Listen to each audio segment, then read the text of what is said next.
لوگ نماز اس لیے شروع کرتے ہیں، کہتے ہیں میں 5 نمازیں بھی پڑھتا ہوں، میں صدقات بھی کرتا ہوں، کام میرا پھر نہیں چلتا۔ تو میں کہتا ہوں تمہیں پتہ ہی نہیں، نمازی کے لیے تو آزمائش ہے، جتنا جتنا ایمان کامل اتنی اتنی آزمائش بھی زیادہ۔ اور یہ میں اپنے پاس سے نہیں کہہ رہا، حضرت ابو سعید خدری رضی اللہ تعالیٰ عنہ فرماتے ہیں میں نبی پاک علیہ الصلوۃ والسلام کی خدمت میں حاضر ہوا اور حضور کے دست مبارک کو چومنے کے لیے میں نے اپنے ہاتھ جب آگے کیے تو تپش تھی، تیز بخار تھا نبی پاک کو۔ تو حضرت ابو سعید خدری رضی اللہ تعالیٰ عنہ ارشاد فرماتے ہیں کہ میں نے، یہ سنن ابن ماجہ میں موجود ہے، فرماتے میں نے عرض کیا یا رسول اللہ صلی اللہ علیہ وسلم اتنا تیز بخار؟ حضور فرمانے لگے ہم پر جو آزمائشیں آتی ہیں نا انبیاء پر، وہ عام لوگوں سے دگنا آتی ہیں، یہ تو لاڈلے ہیں، یہ تو محبوب ہیں اللہ کے۔ فرمایا عام لوگوں سے دگنی آزمائش آتی ہے، لیکن فرمایا ہمارا رب بڑا کریم ہے، ہمیں اجر بھی ڈبل ہی عطا کرتا ہے، ہمیں اجر بھی ڈبل ہی عطا کرتا ہے۔ تو حضرت ابو سعید خدری کہتے ہیں موقع اچھا تھا، میں نے ایک سوال بھی کر دیا، میں نے کہا یا رسول اللہ صلی اللہ علیہ وسلم بتائیے نا بھلا دنیا میں زیادہ آزمائشیں کن کو آتی ہیں؟ تو حضور فرمانے لگے سب سے زیادہ آزمائشیں اللہ کے انبیاء کو آتی ہیں، نبیوں کو آتی ہیں۔ حضور اس کے بعد فرمایا اس کے بعد جو ان کے زیادہ قریب ہوتا ہے اسے آتی ہیں۔ لوگ کیا سمجھیں گے امام حسن کی آزمائش کو؟ لوگ کیسے سمجھیں گے سیدنا امام حسین کی آزمائش کو؟ فرمایا جو ان کے زیادہ قریب ہوتا ہے اسے زیادہ آزمائش آتی ہے۔ تو حضور کے سب سے قریب تو امام حسن ہے نا، امام حسین ہے نا، تو کیا سمجھتا ہے قربت بس نسبت کے اظہار کا نام ہے اور بڑے لطف کے ساتھ زندگی گزارنے کا نام ہے؟ تو نبی پاک علیہ الصلوۃ والسلام نے فرمایا بات بڑی مزے کی ہے، فرمایا پھر اللہ کے بعض بندے تو ایسے ہوتے ہیں جنہیں اللہ فقر میں مبتلا کر دیتا ہے، فرمایا ان کے پاس صرف ایک چادر رہ جاتی ہے، اتنا فقر ان کے پاس آتا ہے، لیکن جو حدیث کے آخری لفظ ہے نا وہ وجد والے ہیں، وہ وجد والے ہیں، وہ سرور والے ہیں۔ ہمارا یہ مزاج ہوتا ہے کہ میٹھا میٹھا کھا جاؤ اور ذرا کڑوا آ جائے تو سویرے بھی رو شام بھی رو، حال ہی کوئی نہیں، غریبی بڑی، پریشانی بڑی، حضرت صاحب گھر سے بیماری جاتی نہیں، اور جناب کیا بتائیں بعض لوگ تو ایسے ہیں جن کی بات سن کے لگتا ہے زندگی میں کبھی سوئے ہی نہیں، اتنے بڑے بڑے دکھ سناتے ہیں۔ او خدا کی رحمت کا بھی تو ذکر کرنا، خدا نے جو تیرے اوپر انعامات کیے ان کا بھی تو ذکر کرنا، ان کا تذکرہ ہی نہیں کر رہا میرا بھائی۔ نبی پاک علیہ السلام نے فرمایا ان لوگوں پر دکھ آتے ہیں پر قربان ہونے کو جی چاہتا ہے ان لفظوں پر۔ حضور فرمانے لگے وہ رب کی طرف سے آنے والے دکھ پر بھی اس طرح راضی ہوتے ہیں جس طرح تم میں سے کوئی راحت ملنے پر راضی ہوتا ہے، سکون والی چیز ملنے پر جس طرح تم راضی ہوتے ہو اس طرح وہ دکھوں پر بھی راضی ہوتے ہیں۔ دکھ قبول محمد بخشا، کوئی شکر کی پٹی بھی باندھ نہیں تھا۔ حضرت ایوب 18 سال بیمار رہے، زوجہ کہنے لگی دعا کر لو، تو آپ فرمانے لگے بی بی سے کہ صحت کتنی دیر رہی؟ اس نے کہا 60 سال، تو آپ فرمانے لگے ذرا بیماری کو بھی 60 سال گزر لینے دو پھر دعا بھی کر لیں۔ یہ دعا کی، اللہ یہ لفظ کہے اللہ نے صحت دے دی، تندرستی آ گئی۔ ایک دن گھر میں بیٹھے بیٹھے زوجہ کہنے لگی کہ ایوب یہ بتاؤ دکھ اچھے کہ سکھ؟ آپ فرمانے لگے سارے دن ہی اللہ کے ہیں پر دکھ بڑے اچھے تھے، مجھ سے پوچھو تو دکھ بڑے بڑے اچھے تھے۔ کہا کس طرح؟ تو حضرت ایوب فرمانے لگے جب میں بیمار تھا تو 24 گھنٹے میں ایک دفعہ میرا رب میرا حال پوچھا کرتا، ایک دفعہ میرا اللہ پوچھتا تھا ایوب تیرا حال کیا ہے؟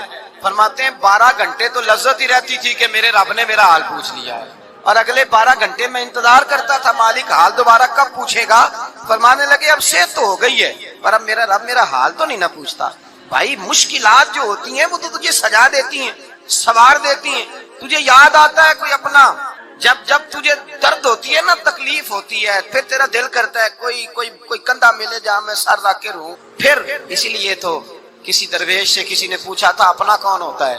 تو کہا جو تجھے دکھ کے وقت یاد آئے وہ تیرا اپنا ہے، جو تجھے عین آزمائش کے وقت یاد آئے اور تجھے اس کا نمبر فوراً تیرے موبائل پہ چلنے لگے وہ تیرا اپنا سجن ہے، جس کو تو دکھ کے وقت یاد کرے۔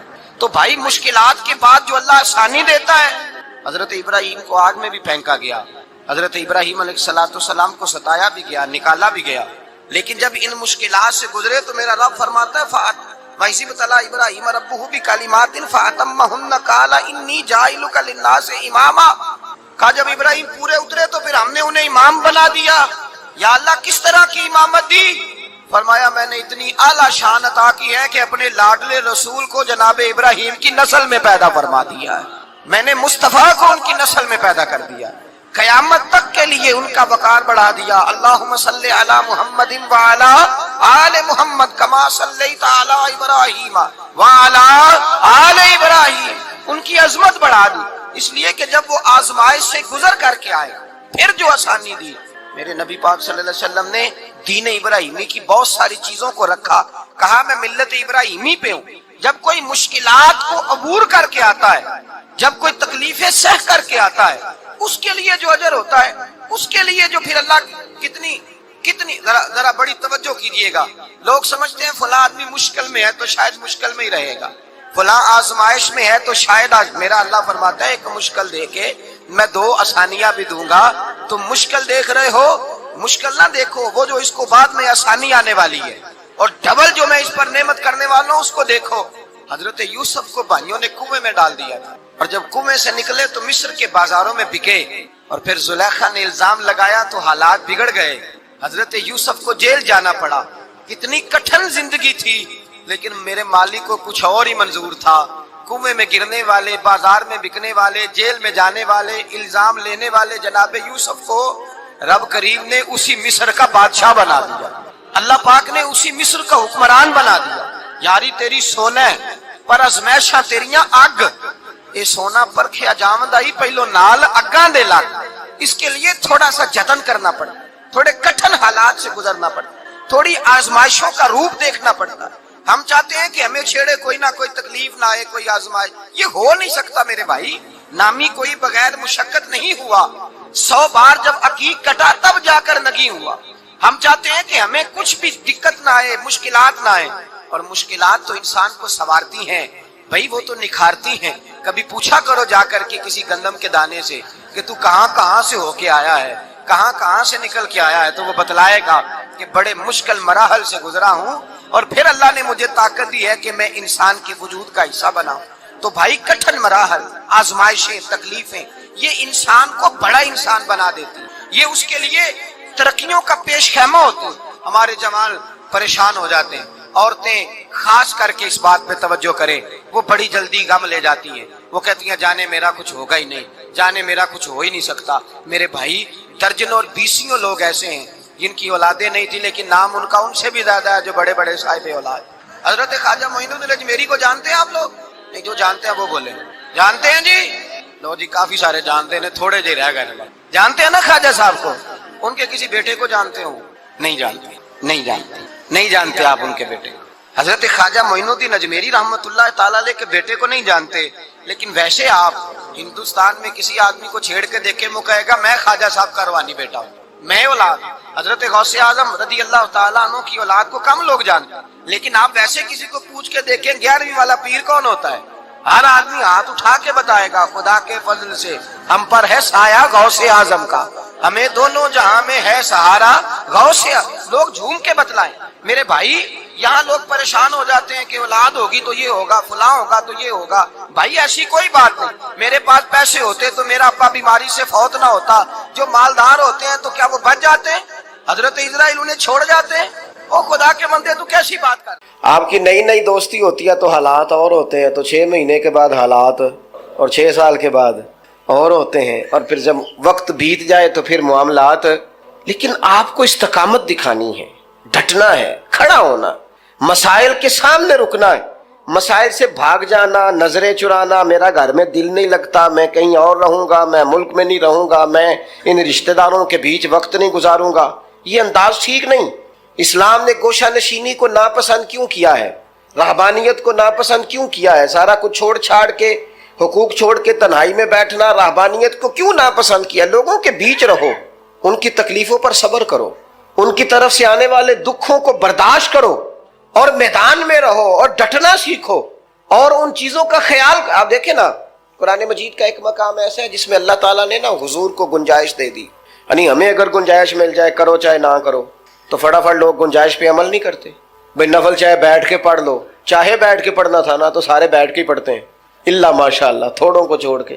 مسواک نہ ملے تو چلو انگلی استعمال کر لو، مسواک نہ ہو تو اب کیا ہوتا ہے؟ زیادہ تر انگلی استعمال کر لیتے. ہم گنجائش پہ جلدی عمل کرتے ہیں.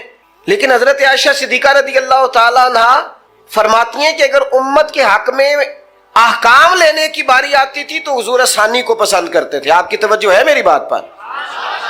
لیکن جو اپنا معاملہ تھا نا حضور کا اپنا، اس میں جو استقامت کا حسن تھا وہ بڑا دیدنی ہے. اللہ تعالیٰ نے نا نبی پاک علیہ الصلوۃ والسلام کو فرما دیا کہ ان الذین کفروا سواء علیہم اانذرتہم ام لم تنذرہم لا یؤمنون. میری طرح دیکھ رہے ہیں آپ؟ فرمایا محبوب بے شک جن کی قسمت میں کفر ہے، آپ انہیں ڈرائیں یا نہ ڈرائیں وہ ایمان نہیں لائیں گے، ان پر برابر ہے. آپ انہیں ڈرائیں چاہے یہ وہ لوگ ہیں جنہوں نے اتنا کفر کیا ہے کہ اب اللہ نے ان کے دلوں پر مہر لگا دی ہے. اب آپ ڈرائیں نہ ڈرائیں سواء علیہم، ان پر برابر ہے. صحابہ نے حضور سے پوچھا یا رسول اللہ، آپ کو اللہ تعالیٰ نے کہہ دیا ہے کہ یہ جو پکے کافر ہیں نا، جن کی قسمت میں کفر ہے، جنہوں نے اپنے حق میں مہریں لگوا لی ہیں، ابو جہل ہے، ابو لہب ہے، آپ کو اجازت ہے ان کو ڈرائیں چاہے تو حضور کیا کرنا ہے؟ تو نبی کریم علیہ الصلوۃ والسلام نے پتہ کیا فرمایا مجھے میرے رب نے روکا نہیں اور کہا سواء علیہم، ان پر برابر ہے. مجھے ڈرانے کا اجر ملے گا لہذا میں انہیں ڈراتا ہی رہوں گا. حضور پیغام حق دیتے ہی رہے، نبی پاک علیہ السلام پیغام دین دیتے ہی رہے، اور حضور نے پہلے دن جو نعرہ لگایا تھا نا دین میں آ جاؤ، وہی نبی پاک علیہ السلام کا نعرہ ہمیشہ موجود رہا. حضور نے صحابہ سے فرمایا کہ جب تم میدان میں چلے جاؤ، جنگ میں آمنا سامنا بھی ہو جائے، صف بندی بھی ہو جائے، تلواریں نیام سے باہر بھی نکل آئیں، پھر بھی پہلے لوگوں کو دعوت دین دینا. اگر کلمہ پڑھ لیں تو پھر ہمارا ان کے ساتھ کوئی جھگڑا، ادھر دیکھیں جی، پھر ہمارا ان سے کوئی جھگڑا. اپنی زندگی میں استقامت پیدا کریں، مضبوط رہیں. ہمارے بچے نوجوان ایک کام شروع کرتے ہیں، 6 ماہ کے بعد دوسرا شروع کر لیتے ہیں، پھر اگلے 6 ماہ کے بعد ان کا پروگرام کوئی اور بن جاتا ہے، پھر 2 سال گزرتے ہیں تو کہتے ہیں میں اتنے کام ہی نہیں کرنا، میں باہر جانا. او بھائی تو کہیں ٹھہر تو صحیح. اگر بندہ استقامت سے کرے نا، میرے ابا جی کہا کرتے تھے او وٹا بھی کلے پیار ہوئے تو پارا ہو جاتا ہے. شرط یہ ہے کہ کہیں ٹھہرے تو صحیح نا، اس کے ساتھ بھی مٹی آ کے تھوڑی تھوڑی لگ جاتی. زندگی میں استقامت ایک سبب. دوسری بات یہ، استقامت کس کو نصیب ہوتی ہے؟ جو بندہ بردبار ہو، حلیم الطبع ہو، جلد بازی نہ ہو، طبیعت میں کوئی ٹھہراؤ، کوئی سکون ہو. ہمارے ہاں نا لوگوں کو جلدی بڑی جلدی ہے، امیر ہونے کی بھی جلدی ہے، بڑے ہونے کی بھی جلدی ہے. اور بعض لوگ ایسے ہیں جن کو ابھی 6 مہینے نہیں ہوئے نماز شروع کی، انہیں ولی بننے کی بڑی جلدی ہے. وہ کہتے ہیں میں پورا سال ہو گیا پیر صاحب کے پاس آنا، ابھی تک کامل ولی کیوں نہیں بنا؟ او بھائی تو ٹھہر جا، تھوڑی سی نا طبیعت میں حلیمی ہو، بردباری ہو، مزاج میں ٹھہراؤ. جتنا آپ جن کاموں میں جلدی کا حکم ہے ان میں جلدی کرتے نہیں. حضور علیہ الصلوۃ والسلام نے فرمایا نماز کا وقت ہو جائے تو ادا کرنے میں جلدی کرو. کسی کا قرض دینا ہو، پیسے میسر آ جائیں تو ادا کرنے میں جلدی کرو. نبی پاک علیہ الصلوۃ والسلام نے فرمایا بچی اور بچے کا مناسب رشتہ مل جائے تو پھر شادی کرنے میں جلدی کرو. اور چوتھے نمبر پہ فرمایا اگر کسی کا انتقال ہو جائے تو اسے دفن کرنے میں یہاں جلدی کا حکم ہے. باقی حلیمی، بردباری، ٹھہراؤ، قرار. اگر آپ جلد بازی کریں گے نا تو آپ تلخ بھی ہو جائیں گے، بے قرار بھی ہو جائیں گے، بے سکون بھی ہو جائیں گے. اور جلد باز آدمی کا وقار بھی خراب ہوتا ہے، محسوس ہوتا ہے کہ یار یہ بندہ کدھر نکل گیا. جلد باز نہ بنے، حلیمی، ٹھہراؤ، سکون، اطمینان زندگی میں پیدا کریں. کچھ چیزیں ایسی ہیں جو صرف وقت کے ساتھ ٹھیک ہوتی ہیں، صرف ٹائم گزرنے سے ٹھیک ہوتی ہیں. کچھ لوگ ایسے ہوتے ہیں جن کا ذہن صرف وقت کے ساتھ آپ کے حق میں تبدیل ہوگا. آج آپ جتنی مرضی دلیلیں دیں گے وہ نہیں سمجھیں گے، آپ جتنا مرضی ان کو قائل کریں گے نہیں سمجھیں گے، لیکن ایک وقت آئے گا کہ آپ کو کہنا ہی نہیں پڑے گا، ان کی سمجھ میں بات. کچھ لوگ ایسے تھے جنہیں حضور نے شروع اعلان نبوت میں کہا تھا کلمہ پڑھ لو، لیکن ان کی آنکھیں فتح مکہ پہ جا کے کھلی تو الحمدللہ ٹھیک ہو گیا. آ جائیں میرے عزیز، اپنی زندگی میں حلیمی، بردباری، ٹھہراؤ. وہ مرغی بھی جب تک جم کے نہ بیٹھے، انڈوں سے بچے نکلتے، اسے بھی کچھ دن ڈٹ کے بیٹھنا پڑتا ہے. اگر ٹھہراؤ ہی نہیں ہوگا، قرار ہی نہیں ہوگا. قبیلہ عبد القیس کا وفد آیا تھا حضور کی بارگاہ، کچھ لوگ دوڑ کے آ گئے زیارت کرنے کے لیے، لیکن جو ان کا سردار تھا نا، اس نے سکون سے پہلے اپنا اونٹ باندھا، پھر اطمینان سے وہ آیا، کپڑے تبدیل کیے، وضو کیا، نبی پاک کی بارگاہ میں حاضری دی. تو سیاستہ میں موجود ہے. حضور فرمانے لگے تیری یہ 2 عادتیں مجھے بڑی بھلی لگی ہیں، ایک تیرے مزاج میں جو اطمینان ہے، اور دوسری جو حلیمی اور بردباری ہے. یہ جو ٹھہراؤ ہے، طبیعت کا سکون ہے، یہ جو میں نا ایئرپورٹ پہ تھا، لائن لگی ہوئی تھی لوگوں کی، واپس آیا تھا میں، تو مجھے دیکھ کے نا وہ جو امیگریشن کے لوگ ہوتے ہیں ایئرپورٹ پہ، وہ مجھے کہنے لگے پیر صاحب تسی آگے آ جاؤ۔ اب ظاہر ہے چلیں دین کی برکت ہے، کچھ لوگ جانتے ہیں کہ آپ آگے آ جائیں۔ میں نے ان سے کہا آپ کا شکریہ، لیکن میں جہاں کھڑا ہوں ٹھیک ہوں، اور میں ہوں بھی بالکل ٹھیک، مجھے جلدی بھی کوئی جلدی نہیں کسی قسم کی۔ وہ پھر کہنے لگا آپ آگے آ جائیں، میں نے کہا نہیں آتا، میں ادھر ٹھیک ہوں، بالکل اطمینان میں ہوں، ٹھیک ہوں۔ 10-15 لوگ تھے، میری باری آ گئی، میں نے اس کا شکریہ ادا کیا، اور ساتھ میں نے اسے پتہ کیا کہا، جو لوگ اتر کے آئے تھے وہ سارے اکٹھے ہی تھے، میں آگے آ جاتا تو انہوں نے کہنا تھا دیکھو جی مولوی خود مساوات کا درس دیتے ہیں، لائن کراس کر کے چلے گئے۔ اور دوسری بات یہ ہے کہ میں اگر آج سے مور جلدی بھی لگوا لیتا تو پتہ نہیں وہاں سامان والے چین پہ کتنی دیر کھڑا رہتا۔ تو فائدہ کیا ہے ان جلد بازیوں کا؟ اس میں مثلا کیا ہو جائے، اس بھاگ دوڑ کا کیا نتیجہ ہے؟ جب آپ بردبار ہوتے ہیں، ہمارے ہاں نا بڑا مسئلہ ہے، گھروں میں بھی باہر بھی، سب کو، بچیاں ان کی شادی ہو کے آتے ہی وہ چاہتی ہیں کہ میرا فٹافٹ قبضہ ہو جائے گھر میں، ہر چیز جو ہے نا وہ بالکل میری مرضی کے مطابق ہو۔ اور گھر میں سے بھی کچھ لوگ ایسے ہوتے ہیں بڑے بزرگ جو چاہتے ہیں اس بچی پر ہمارا قبضہ ہو جائے، ہمارا حکم چلے۔ اس جنگ کے اندر کئی دفعہ رشتے تو ہار جاتے ہیں، لیکن کسی کا کوئی فائدہ؟ اگر وقت گزارا جائے تو ایک ٹائم آتا ہے جب اللہ تعالیٰ ہر شخص کو اس کا نصیب اس کے دروازے پر عطا کر دیتا ہے۔ حلیمی، ٹھہراؤ، حوصلہ، یعنی آپ کسی دشمن سے تابڑ تو گفتگو بھی کریں گے نا تو کئی دفعہ وہ تو جس طرح کا ہوگا آپ کا بھی وقار خراب ہو جائے۔ حضور فرماتے ہیں کچھ لوگوں کو اللہ قیامت میں بغیر حساب کتاب جنت میں داخل کرے گا، فرشتے پوچھیں گے پل صراط سے ہوا ہے، وہ کہیں گے دیکھی نہیں، میزان عمل تلوائے، وہ کہیں گے دیکھا ہی نہیں، کیسے آ گئے؟ تو کہیں گے خدا کے فضل سے آ گئے۔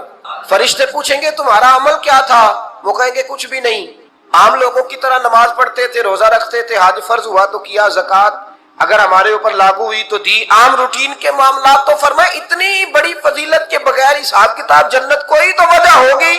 تو بندے عرض کریں گے وجہ ایک ہی تھی کہ رب جو ہمارے حق میں فیصلہ کرتا تھا ہم اس پر راضی ہو جایا کرتے۔